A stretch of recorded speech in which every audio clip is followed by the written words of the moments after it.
ကဘာသူကဘာသားအားလုံးသက်ရှိကျမ်းမာစိတ်ချမ်းသာလူရဆန္ဒပြည့်ကြပါစေဟုဆုတောင်းမေတ္တာပို့တာအပ်ပါတယ်ပြည်တော်စုပွားမြန်မာနိုင်ငံသားမျိုးနွယ်စုအားလုံးဟာချမ်းသာဒုက္ခကိုမျက်နှိုးကြပြီးငြိမ်းချမ်းစွာနေထိုင်လိုကြသူများဖြစ်ကြတယ်တို့ရတွင်ယနေ့တိုင်လူအင်ဆန္ဒအပြည့်ဝမရရှိကြသေးသည်မှာတတိတံပစေညတရားအားနည်းနေခြင်းကြောင့်သာဖြစ်တယ်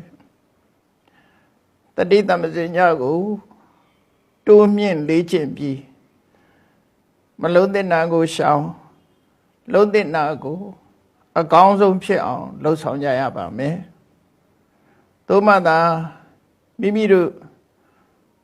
မျှော်လင့်ထားတဲ့ချမ်းသာဒုက္ခနဲ့ငြိမ်းချမ်းမှုကိုရရှိနိုင်ကြမှာဖြစ်တယ်မလုံးတဲ့နာတွေလုံနေသမျှလုံတဲ့နာတွေမလုံသေးသမျှမြည်သူတူတယောက်မှချမ်းသာဒုက္ခကိုမရနိုင်ပါမလုံးတဲ့နာတွေလုံနေသမျှဆိုးချိုးနဲ့သာကြုံတွေ့ကြရမှာဖြစ်ပြီးလုံတဲ့နာတွေကိုမလုံသေးသမျှကောင်းကျိုးချမ်းသာကဝေးကွာနေဥမှာသာဖြစ်တယ်ဒါကြောင့်နိုင်ငံတကာနှစ်သစ်ကူ2020ပြည့်နှစ်ဦးကာလအစပြု၍